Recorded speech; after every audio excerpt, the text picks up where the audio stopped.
यारहंत भगवान सम्यक संबुद्धांना त्रिवार पंचांग प्रणाम करतो।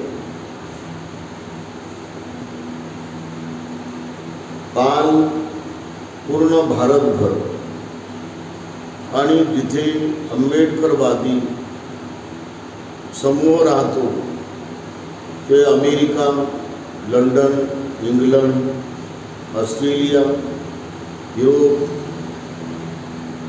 स्पेन, सिंगापूर अशा अनेक देशांमध्ये रमाबाई भीमराव आंबेडकर यांची जयंती अत्यंत प्रसन्न मनाने, आनंदित मनाने व निष्ठापूर्वक तळमळीने साजरी करण्यात आलेली आहे। ही जयंती 91 जयंती आहे। रमाबाई ही युग प्रवर्तक स्त्री आहे, आई आहे, मातोश्री आहे। 9 कोटी लोकांची ती रमाई आहे। एक डेडिकेट व्यक्तिमत्व त्यांचं होतं, म्हणजे अर्पण केलेलं व्यक्तिमत्व, एक सॅक्रिफाय केलेलं व्यक्तिमत्व हे त्यांनी जोपासलेलं होतं। सॅक्रिफाय म्हणजे झिजून लढ्यासाठी आपण मृत्यूवत जगणं, मेल्यासारखं जगणं, परंतु जिवंत कर्तव्य त्यांनी पार पाडलं। जिवंतपणा त्यांच्यामध्ये प्रखर होता, निष्ठा तळमळीची होती, कर्तव्य अत्यंत जबाबदारीचं होतं आणि कुणासाठी खपायचं, कुणासाठी परिपूर्ण बर्बाद व्हायचं अशी त्यांची महान उच्च प्रकारची महत्त्वाकांक्षा होती, करिअर होतं। रमाबाई जास्त शिकलेल्या नव्हत्या, विद्वान नव्हत्या किंवा त्या कोणत्या प्रकारे हायस्कूलच्या किंवा मिडल उच्च प्राथमिक शिक्षण सुद्धा त्यांनी घेतलं नव्हतं, परंतु त्यांची जी बुद्धिमत्ता होती ती फार कमालीची कर्तव्य पार पाडणारी होती। अत्यंत शुद्ध मनाने त्यांनी जिंदगी जगलेली आहे। रमाबाईच्या जीवनाचे हे 5 ऐतिहासिक अंग आहेत की जे सर्वांनी स्वीकार केले पाहिजे, आपल्यामध्ये जागवले पाहिजे, त्याप्रमाणे वागण्याचा प्रयत्न केला पाहिजे। हाच रमाईचा सन्मान आहे, हाच रमाईचा सत्कार आहे। हेच रमाईला फूल वाहणं, पुष्प वाहणं, गुणगौरव करणं खऱ्या अर्थानं होईल। आपण त्यांचे गुण घेतले नाही तर, आपण त्यांच्याबरोबर वागलो नाही तर त्यांचाच खरा सन्मान होऊ शकतो का? त्यांचा खरा आदर होऊ शकतो का? त्यांना खरं फुलं घालणं किंवा फुलाचे हार घालणं हे खरी माता आपली भक्ती होऊ शकते का? आणि म्हणून रमाबाई ही साधी नव्हती, सोपी नव्हती ती, भोळी भाळी नव्हती. ज्याप्रमाणे चंदन आहे, झिजून झिजून कोणत्या ना कोणत्या कामामध्ये त्याचा सुगंध दरवळत राहतो. कोणत्याही कामामध्ये हजारो काम चंदनाच्या लाकडाचे होतात, परंतु चंदनाचं लाकूड हे सुगंध सोडत राहते. ते चारी बाजूला त्याचा सुगंध दरवळत राहतो रात दिवस. रमाबाई ही चंदनाच्या लाकडासारखी आपली ज्योती बाबासाहेबांच्या लढ्यासाठी जाळतच राहिली. ती चेतवत राहिली, जागरूकपूर्वक ती चेतवत राहिली, पेटवत राहिली. बाबासाहेब आंबेडकरांना त्यांनी पूर्ण साथ दिली. एक सूतभर सुद्धा कुठे त्यांची कमी किंवा कमतरता किंवा कच्चा किंवा अपूर्ण राहिले नाही.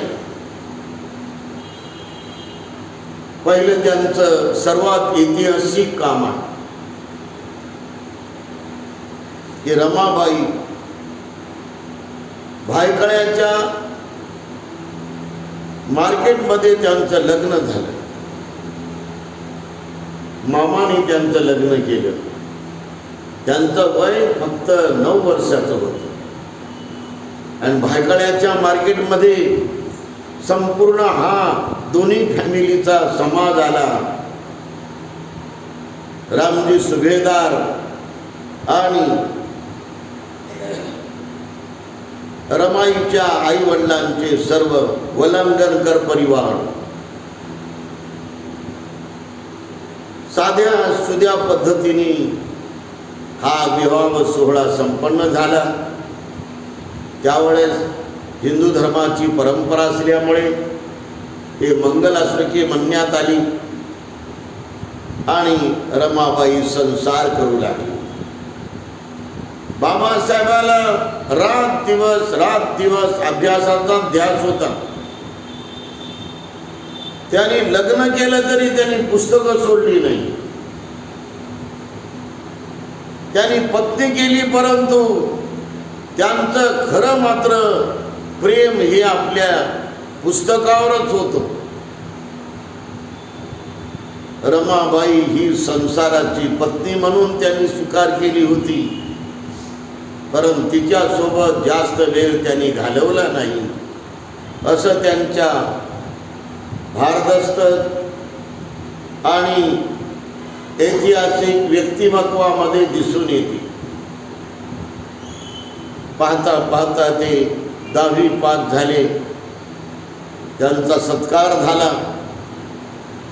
एल्फिस्टन हायस्कूलच्या भव्य ग्राउंडवरती प्राचार्य आणि मुख्याध्यापक आणि शिक्षक व शिक्षिका व हजारो मुलं पटांगणात बसले आणि त्यांना खुर्ची दिली हेडमास्टरच्या बाजूला आणि त्यांचा सत्कार हे कृष्णाजी केळुस्कर यांच्या हाताने भव्य असा हार गळ्यापासून तर पायापर्यंत लोंबलेला हार त्यांच्या गळ्यात टाकून प्रचंड टाळ्या वाजल्या आणि गौरव करण्यात आला. आणि कृष्णाजी केळुस्कर या विद्वान इतिहासकारांनी आपल्या स्वतःच्या विद्वत्तेनं लिहिलेलं बुद्धाचं चरित्र त्या एल्फिस्टन हायस्कूलच्या ग्राउंडवर त्यांना दिलं. ही ऐतिहासिक घटना भारतामध्ये मुंबईत घडलेली आहे. आणि ते पुस्तक घेऊन त्यांनी काय दप्तरात नेऊन ठेवलं नाही. बरेच लोक पुस्तकं घेतात आणि आपल्या कपाटात नेऊन ठेवतात, नाही तर संदकामध्ये, नाही तर कुठेही नेऊन ठेवतात. आणि बाबासाहेबांनी ते पुस्तक पूर्ण वाचन वाचन वाचन चिंतन चिंतन चिंतन आणि भावना भावना म्हणजे एकाग्र मनानं ते परिपूर्ण आत्मसात केलं. आपल्यामध्ये ते उतरवलं, आपल्या भावनेमध्ये उतरवलं आपल्या संवेदनेमध्ये उतरवलं, आपल्या आकांक्षेमध्ये उतरवलं, आपल्या ध्येयामध्ये उतरवलं, आपल्या इच्छाशक्तीमध्ये उतरवलं आणि मी यांच्या सारखाच बनतो असा त्याने निर्धार केला. यांच्यासारखाच बनतो म्हणजे कोणासारखं? भगवान गौतम बुद्धासारखा मी बनतो आणि वागतो असा त्यांनी पूर्ण सम्यक संकल्प केला आणि निर्धार करून त्याप्रमाणे त्यांनी पाऊल उचललं. एक एक पाऊल उचलून 10 पारमिता त्यांनी वयाच्या 16 वर्षापासून पालन करायला सुरुवात केली. तर ते कधी खंडित होऊ दिल्या नाही, त्याच्याकडे कानाडोळा होऊ दिला नाही. 1 सेकंद सुद्धा 10 पारमिता त्यांनी सोडल्याच नाही. 10 पारमिता म्हणजे पूर्ण बुद्ध, परिपूर्ण बुद्ध म्हणजे 10 पारमिता. परिपूर्ण बुद्ध म्हणजे अष्टांग मार्ग. आणि म्हणून त्यांनी 14 ऑक्टोबर 1956ला आपल्या ऐतिहासिक धम्मक्रांतीच्या धम्मदीक्षा समारंभामध्ये साऱ्या लोकांना हात जोडून म्हणायला लावलं की मी भगवान बुद्धाने दिलेल्या 10 पारमितेचे पालन करीन. बरोबर आहे की नाही? डोळे लागू लागले का? डोळे उघडे करून पहा. मी भगवंताच्या अष्टांग मार्गाचं पालन करीन असं म्हणून घेतलं की नाही? कोण घेतलं? म्हणून बाबासाहेब आंबेडकर म्हणून घेतलं. या दोन्ही प्रतिज्ञा पालन करून या महान ज्ञानी पुरुषांनी जीवनातलं दुःख शांत केलं आणि रमाईला धीर दिला, हिम्मत दिला. कारण तिची आई मेली होती, तिचे वडील मेले होते. तिचे वडील माशाचे प्रचंड आपल्या गळ्यामध्ये पट्टा टाकून त्याचं लोडिंग, माशाच्या पेटाऱ्याचं लोडिंग ते खाडीवरून ट्रकपर्यंत आणून सोडत होता. हे लोडिंग एवढं कठोर होतं, एवढं वजनदार होतं ते गाडीचं लोडिंग की ज्यामुळं त्यांना हृदयाचा रोग झाला. आणि ते कष्ट करता करता, ते काम करता करता रमाईचा बाप वलंगणकर हा मृत्यू पावला. रमाबाईला धक्का लागला. त्यानंतर लगेच त्यांची आई मरण पावली, त्याचाही धक्का लागला. आणि मामा आला आणि मामानं त्यांना धीर दिला आणि त्या खेड्यामधून त्यांना मुंबईला आणलं. मुंबईमध्ये लग्न लावल्यानंतर त्यांना लेकरू झालं. लेकरू झाल्यानंतर संसार करू लागले. संसार करता करता बाबासाहेब आंबेडकरांचं हे कॉलेजचं जीवन सुरू झालं आणि कॉलेजला बाबासाहेब BA पूर्ण झाले. BA पूर्ण झाल्याबरोबर ग्रॅज्युएट म्हणजे आपल्या समाजाचा पहिला ग्रॅज्युएट हे भीमराव रामजी आंबेडकर झाले. आणि त्यामुळे संपूर्ण समाजाला आशा लागली की ही आपला उद्धार करता महान असा महापुरुष आहे. लगेच कृष्णाजी केळुसकर आले. त्यांच्या बापाला म्हणाले की यांना उच्च शिक्षणासाठी अमेरिकेला पाठवतो. कारण यांनी 13वी 14वी 15वी या 3 वर्षामध्ये एका विषयाचे 3 पुस्तकं वाचले होते. राज्यशास्त्राचे 3 पुस्तकं, ज्याला पॉलिटिकल सायन्स म्हणतात. समाजशास्त्राचे 3 पुस्तकं, ज्याला सोशॉलॉजी म्हणतात. आणि अर्थशास्त्राचे 3 पुस्तकं, ज्याला इकॉनॉमिक्स म्हणतात. आणि प्रशासनाचे हे 3 पुस्तकं आणि लॉचे पुस्तकं. अशा प्रकारे फारदस्त त्यांनी प्रकांड विद्वत्ता हे 15वी मध्ये ग्रॅज्युएट असतानाच प्राप्त केली. एवढा प्रखर विद्वान, बुद्धिमान, उच्च विचाराचा आणि उच्च महत्वाकांक्षेचा आणि उच्च पूर्णपणे ध्येय धोरणाचा जगातला पहिला तरुण भीमराव रामजी आंबेडकर झाला. आणि कृष्णाजी केळुसकरांना वाटलं की आता हा उच्च शिक्षणासाठी परदेशात यांना आपण घाललं पाहिजे, म्हणून ते बडोद्याला घेऊन गेले. बडोद्याला सयाजीराव गायकवाडांचं राज्य होतं. त्यांच्या पुढे यांना उभं केलं. सयाजीराव गायकवाडांनी त्यांना 3 प्रश्न विचारले इंग्लिशमध्ये. You are going to the forest and you are doing the study, what you do. तुम्ही परदेशात जाणार आहात, तिथे तुम्ही अभ्यास करणार आहात, मग काय करणार आहात अभ्यास करून.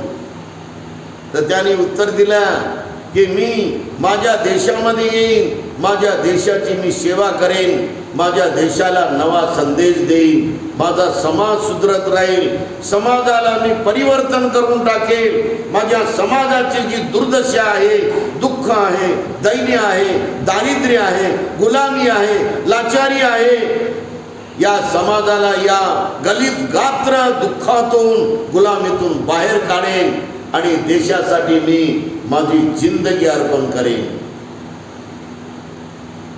राजश्री सयाजीराव गायकवाड खुश झाले. त्याने आणखी त्यांना प्रश्न विचारले आणि त्या प्रश्नाचे उत्तर इंग्लिशमध्ये, राजाला इंग्लिशमध्ये उत्तर देऊन एकदम आश्चर्याचा धक्का लागला. महाराजांनी त्यांना 3 वर्षाची स्कॉलरशिप सँक्शन केली. रमाबाई आपल्या लेकरा बाळामध्ये आणि बाबासाहेब विमानानं नाही, विमानानं बाबासाहेब कोलंबिया विद्यापीठात, रमाबाई डबक चाळीमध्ये. रमाबाईची खोली अशी सिमेंट कॉन्क्रीटची नव्हती. रमाबाईची खोली 10 बाय 10ची होती. तिच्या घरावर कवेलू होतं सरकारी आणि तिच्या घराला जे कुंपण होतं, जे भिंती होत्या ते लाकडाच्या होत्या आणि त्या लाकडाच्या फट्टीतून असं दिसत होतं. आपल्या घराकडं कोण येऊ लागला म्हणून त्या संपूर्ण लाकडाच्या फट्टीतून सारं दिसत होतं रस्त्यावरलं. आणि तिथेच तिची एक खाट होती, वाकड्या तिकड्या पट्ट्याची लोखंडाच्या, आणि त्याच्यावर गोदड्या होत्या 2-3 आणि 4-5 पोती होती. आणि तिथंच ती त्यांची शेळी पण होती आणि तिथं त्यांची चूल पण होती आणि बाबासाहेबाचा टेबल पण तिथंच होता आणि खुर्ची पण त्यांची तिथंच होती. असा संसार रमाबाई करू लागली. जगातली पहिली माऊली आहे ही. एकटीच राहिली त्या 10 बाय 10च्या खोलीत आणि बाबासाहेब आंबेडकर परदेशामध्ये 3 वर्ष राहिला. कोणता संसार करणारा माणूस, कोणती संसार करणारी स्त्री आपल्या नवऱ्याला सोडून 3 वर्ष राहते? ही एकच आणि केवळ ऐतिहासिक अशी माऊली रमाईनं पूर्ण जिंदगी 3 वर्ष बाबासाहेबांच्या कामासाठी जाळली. ती परिपूर्ण चंदनासारखी झिजून बाबासाहेबांच्या कार्याला सुगंध निर्माण करत होती. हे रमाबाईचं पहिलं व्यक्तिमत्व. दुसरं, ती सकाळी 5 वाजता उठायची. जे सेम जमा केलं वरळीच्या मैदानावर ते पाटी घेऊन ते मैदानावर जाऊन त्या गौऱ्या थापायची ती, आणि गौऱ्या थापून थापून साऱ्या गौऱ्या थापल्यानंतर दुसऱ्या बाजूला वाळलेल्या गौऱ्या ती आपल्या पाठीवर घ्यायची आणि सरळ दामोदर हॉलमध्ये रमाई तिथे चौकात जाऊन बसायची सकाळी 6 वाजता आणि तिथे ती गौऱ्या विकायची. एका उच्च विभूषित विद्याविभूषित विद्वानांची पत्नी गौऱ्या विकत आहे हे मोठं आश्चर्य वाटते. परंतु रमाबाईला कोणतंही काम करायला कोणतीच मात्र कमतरता वाटत नव्हती, शरम वाटत नव्हती. ती जबाबदारीनं आणि संसार करायला आणि संसार चालवायला व संसाराचा गाडा पुढे न्यायला ती राबत होती, खपत होती, झिजत होती. आणि गौऱ्या विकल्या बरोबर अर्ध्या तासात गौऱ्या विकून खतम व्हायच्या आणि ती 1 रुपया 25 पैशाची 30 पुड्या बांधायची ती आणि एका दिवसाला 1 पुडी खर्च करायची. असं रमाबाईचं अर्थशास्त्र होतं. जगाच्या संपूर्ण स्त्रियांनी रमाबाईचं हे अर्थशास्त्र काटकसरीचं शिकून घ्यावं आणि आपल्या घराला सुंदर बनवावं. इकॉनॉमिक्समध्ये पैसा खर्च कसा करावा आणि कशा प्रकारे घर चालवावं रमाबाईने साऱ्या जगातल्या स्त्रियांना शिकवलेलं आहे. चैन नाही, आराम नाही, झोप नाही, कोणत्या प्रकारे मौज मजा नाही. आणि ती 5 पुड्या 2-2 रुपयाच्या बांधून बाबासाहेबाला इथून ती अमेरिकेला मदत पाठवायची. ही रमाबाईची दूरदृष्टी होती. आपल्या नवऱ्याची दखल घेऊन नवऱ्याला साथ देणं, नवऱ्यासाठी पण आपण राबणं. भारतातून ती नवऱ्याला असे थोडे थोडे पैसे पाठवत होती. कमीत कमी डबल रोटी पाव का होईना माझा पती खाईल आणि अभ्यास करेल. जेवण करत नाही, जेवणाकडे दुर्लक्ष करतात. म्हणून ती 10 रुपये, कधी 15 रुपये, कधी 20 रुपये ही ब्रिटिश त्यांच्या मार्फत ती कोलंबिया विद्यापीठामध्ये पाठवायची. अशा प्रकारे सर्वांना घेऊन सर्वांना धीर देणारी अशी महान हिम्मतवान माऊली रमाई होती. रमाईचं 3रं चरित्राने ऐतिहासिक गुण होता. रमाई कुटुंबाला संयुक्तिक कुटुंब ठेवणारी होती, एकत्रित कुटुंब.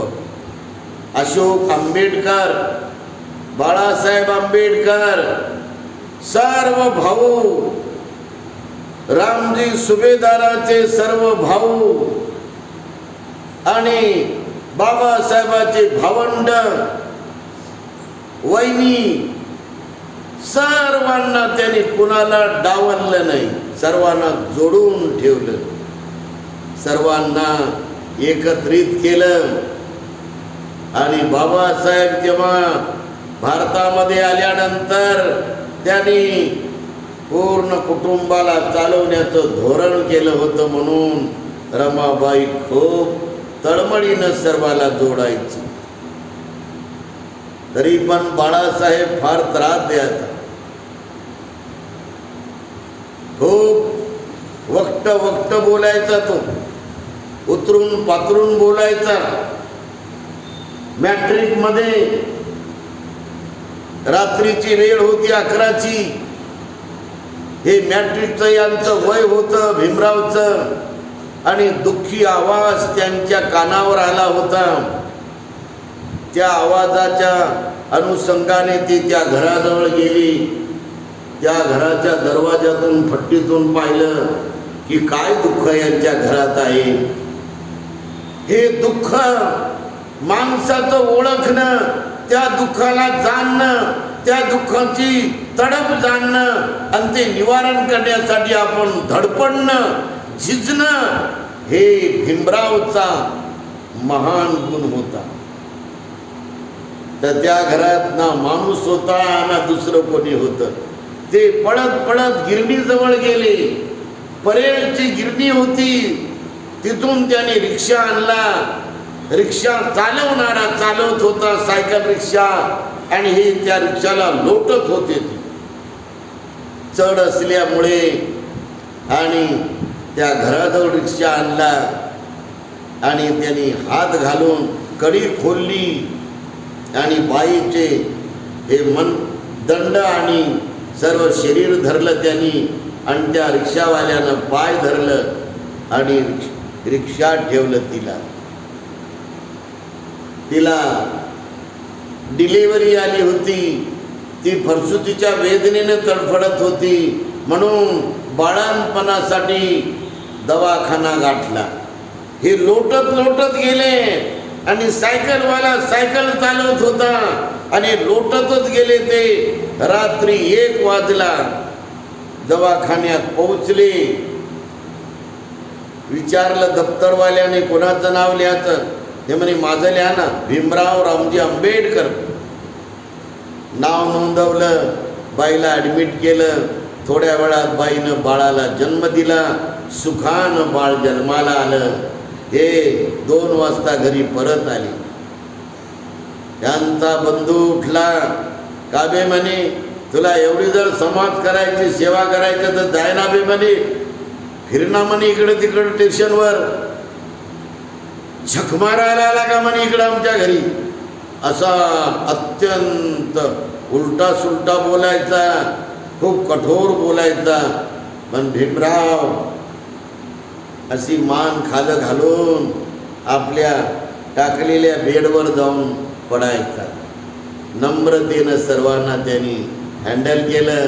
ही नम्रता, हे प्रेम, हे आपुलकी, हे जिव्हाळा, हे पूर्णपणे नातं त्यांनी पक्कं केलं. रमाबाई पाहतच होती. रमाबाईच्या जीवनातलं हे एक सर्वात मोठं मात्र महान असं बळ होतं की किती महान आहेत माझे पती, गुणवान आहेत, शीलवान आहेत, नम्रवान आहेत, तोंडाला तोंड देत नाहीत, शब्दाला शब्द देत नाहीत, बोलाला बोल देत नाही, यांची टक्कर होत नाही, यांचं भांडण होत नाही. किती गुणवान आहे म्हणून रमाबाई आनंदात होती. रमाबाईच्या जीवनाचं ऐतिहासिक रूप आहे. तिसरं, सकाळीच रमाबाई निघायची. एकुलता एक मुलगा तिच्या सोबत निघायचा, भैया. त्यांना भैयासाहेब म्हणत. यशवंत. एक मुलगा मेला, दुसरा मुलगा मेला, मुलगी मेली. हे लेकरं एकामागून एक मेले, मरण पावले. कारण डॉक्टरांनी त्यांची काळजी नाही घेतली. डॉक्टरांनी बेजबाबदारपणानं वागल्यामुळं आणि डॉक्टरांनी करुणा दाखवली नाही, डॉक्टरांनी मैत्री दाखवली नाही, डॉक्टरांनी जीवनदान करण्याची तळमळ दाखवली नाही. हे डॉक्टरच्या डोक्यातलं सर्वात मोठं पाप होतं. म्हणून लेकरं मेली. रमाबाई किती पैसे देत होती डॉक्टरला, कष्ट करायची आणि डॉक्टरची फी द्यायची. गेली रमाई भैयासाहेबाला घेऊन यशवंत आंबेड जंगलामध्ये. वरळीचं जंगल होतं. तिने कोयत्यानं सारं पूर्ण बटाट्या काढल्या, लाकडं काढली, भल्ली मोठी बाळी मोळी बांधून टाकली. अगदी वजनदार मोळी. ना त्या काळामध्ये वातीचा स्टोव्ह होता, ना त्या काळामध्ये गॅस सिलेंडर होतं. सर्व चुलीवरच चालायचं. आणि यशवंतला सांगितलं उचल, मला थोडंसं मदत कर. आणि डोक्यावर तिने भल्ली मोठी मोळी आणली. आपल्या पतीला आपण अनेक प्रकारे मदत करू म्हणून रमाबाई असे कठोर आणि कठोर काम करायचे. तिची सारी मान दुखत होती, तिचं सारं शरीर दुखत होतं.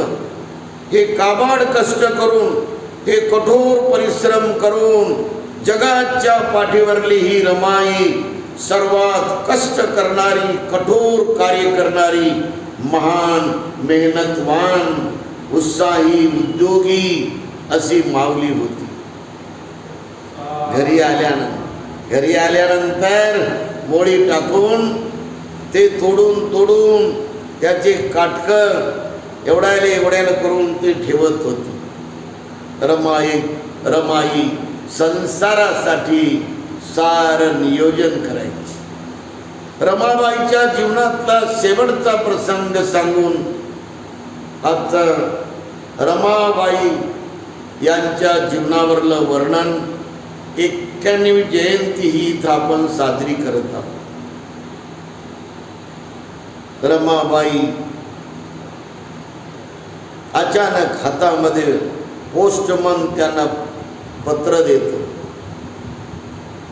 प्रिय रमू, मी आता इंडियामध्ये येत आहे. इंडिया गेटमधून मी आपल्या घरी येणार आहे. मी तुला थोडे पैसे पाठवतो. रमू, सर्वांना कपडे घे. सर्वांना कपडे घेऊन तुला पण कपडे घेत होत. तुझं जे लुगडं आहे लुगडं घे, चोळी घे. रमाबाईनं सर्वांना कपडे केले नवे. रमाबाईनं आपला कपडा स्वतःचा नवा केला नाही.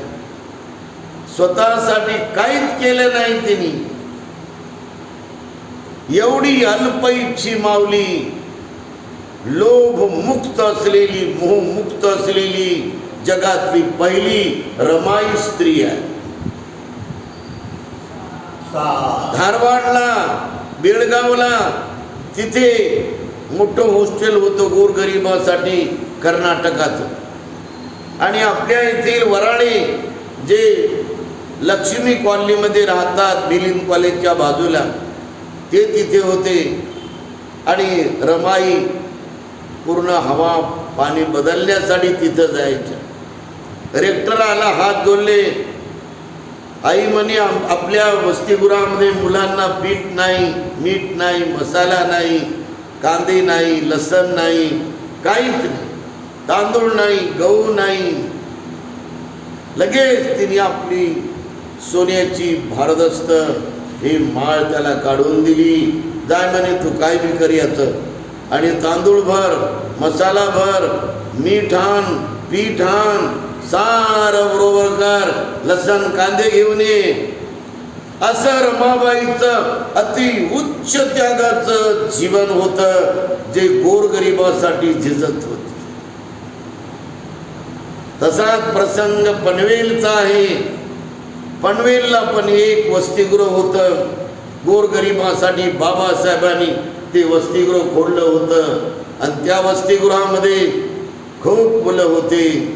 आणि रेक्टर यांच्या जवळ आला, आई, आपल्या वसतिगृहामध्ये मुलांना खायला काहीच नाही.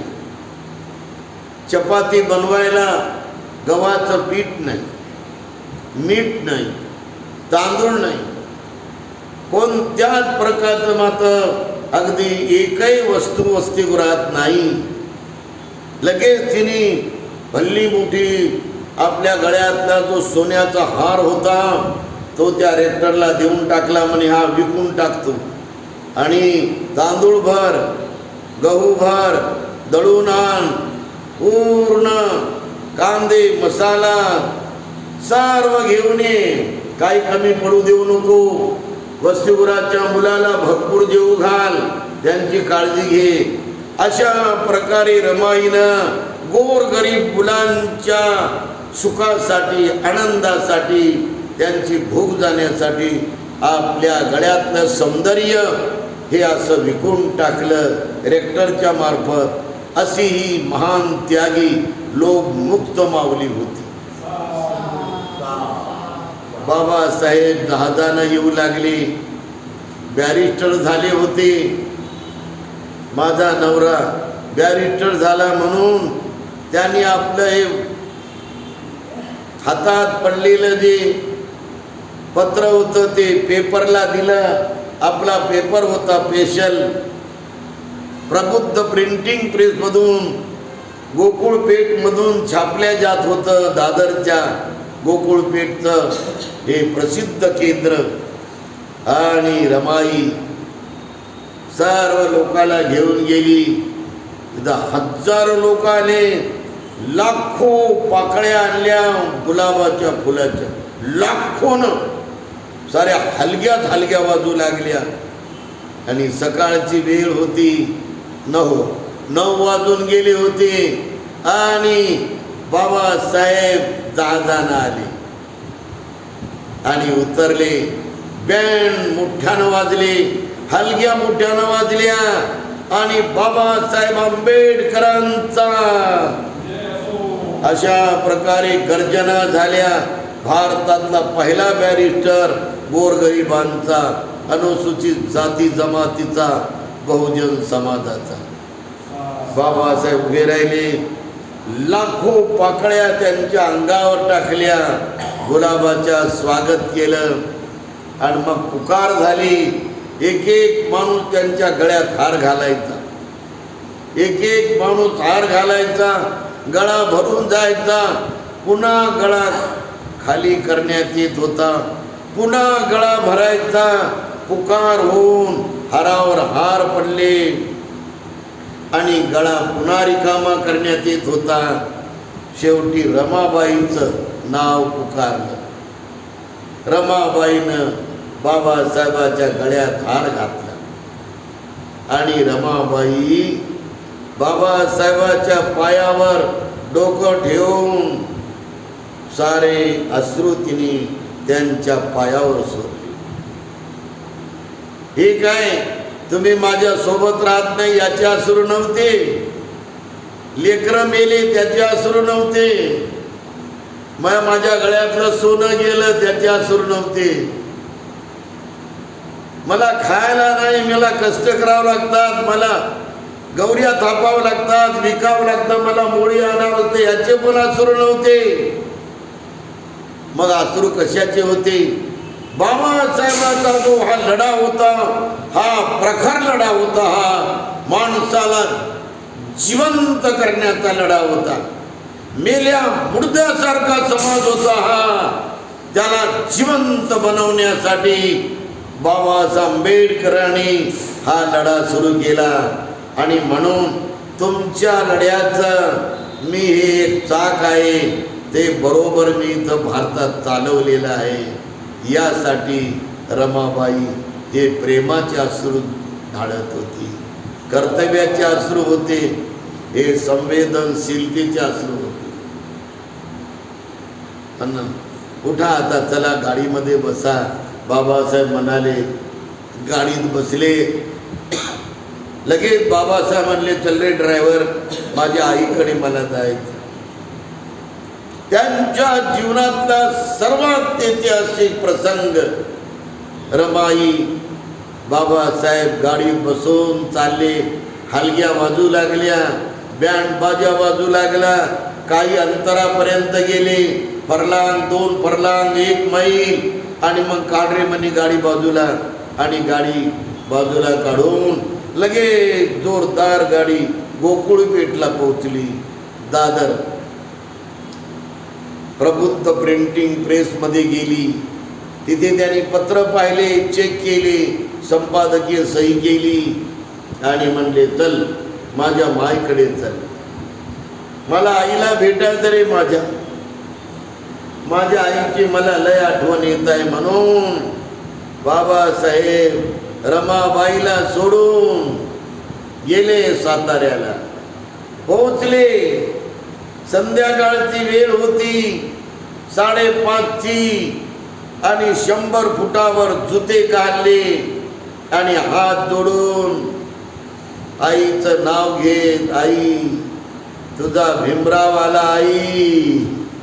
आई तुझा भीमराव आला, आई तुझा भिवा आला, आई मला बोल, आई मला बोल, मी बॅरिस्टर होऊन आलो, आई तू म्हणत होती भिवा सर्वात मोठा हो, सर्वात ज्ञानी बन, आई मी बॅरिस्टर होऊन आलो, आई मी बॅरिस्टर होऊन आलो, आई मला बोल आई म्हणून ढसा ढसा ढसा बाबासाहेब रडत होता. आईची आठवण काढू काढू दोन माणसांनी त्यांना खाली बसवलं आणि त्याने असे हात करून आईसाठी प्रार्थना केली, मंगल कामना केली. आईबद्दल पूर्ण मंगल मैत्री केली, त्यांना धीर आला. अशा प्रकारे बाबासाहेब आंबेडकरांचं प्रेम खऱ्या अर्थानं आपल्या आईवरच होतं. जगातला पहिला महामानव आहे ज्याने आईशिवाय कुणावरही प्रेम केले नाही, पुस्तकाशिवाय कुणावरही प्रेम केले नाही. म्हणून आईच्या दुधाचं कर्ज आणि वडिलांच्या उपकाराचं ओझ आपण किती काहीही केले तरी ते उपकार फेडूच शकत नाही. एवढे कोटी कोटी उपकार आपल्यावर आईच्या दुधाच्या कर्जाचे आणि वडिलांच्या उपकाराच्या ओझ आपल्याला समजून घेतलं पाहिजे. आपण 2 कोटी जरी कमावले तरी सुद्धा आपल्या आई वडिलांसोबत आपण लहानगे लेकरच असतो असं आपण समजलं पाहिजे. आणि आईला आपल्या घरी बोलवलं पाहिजे, वडिलाला आपल्या घरी बोलवलं पाहिजे, त्यांची सेवा केली पाहिजे, त्यांना जीव लावला पाहिजे, त्यांना जेवण दिलं पाहिजे, त्यांना अंथरूण लावलं पाहिजे. त्यांना जेवण खाता येत नसेल तर चमच्यानं त्यांना जेवण खाऊ घातलं पाहिजे. त्यांना झोपता येत नसेल तर लेकरासारखं आपण त्यांना बेड टाकून असं बालकासारखं त्यांना आपण झोपू घातलं पाहिजे. असं वर्णन आपल्या बुद्धाच्या धम्मात आहे. असं वर्णन केलं बुद्धानी. एखाद्या करत्या धरत्या पोरानं या खांद्यावर आईला बसवलं आणि या खांद्यावर वडिलाला बसवलं आणि समजा त्याने 100 वर्ष आई वडिलाची सेवा वरच केली, खांद्यावरच केली, खांद्यावरच पाणी पाजलं, खांद्यावरच जेवण चारलं, खांद्यावरच झोपू घातलं, खांद्यावरच A to Z सेवा केली, तरी सुद्धा आई वडिलांच्या उपकारातून मुलाची किंवा मुलीची सुटका होऊ शकत नाही. एवढे कोटी कोटी उपकार आई आणि वडिलांच्या महान अशा कर्माचे असतात. कर्माचं कर्ज आहे, आईच्या दुधाच्या कर्माचं कर्ज, बापाच्या उपकाराच्या कर्माचं कर्ज आपण कशानंच फेडू शकत नाही. एवढं महान महत्व बौद्ध धम्मात भगवान बुद्धानं सांगलं. एक व्यक्ती 10 गुण पूर्ण करून पारमिता बोधिसत्व बनतो आणि एक बोधिसत्व 30 पारमिता पूर्ण करून बुद्ध बनतो. बुद्धाला सुद्धा आईचे उपकार फेडावे लागतात. सर्वांनी आईची सेवा करावी. सर्वांचं मंगल हो.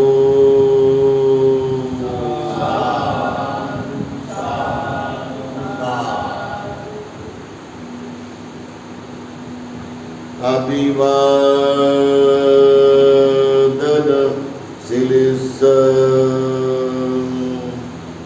नित्यं वड्डा पचायनो चतारो धम्मा वर्धन्ति आयुवन्नो सुखं बल सा सा सा बुद्धं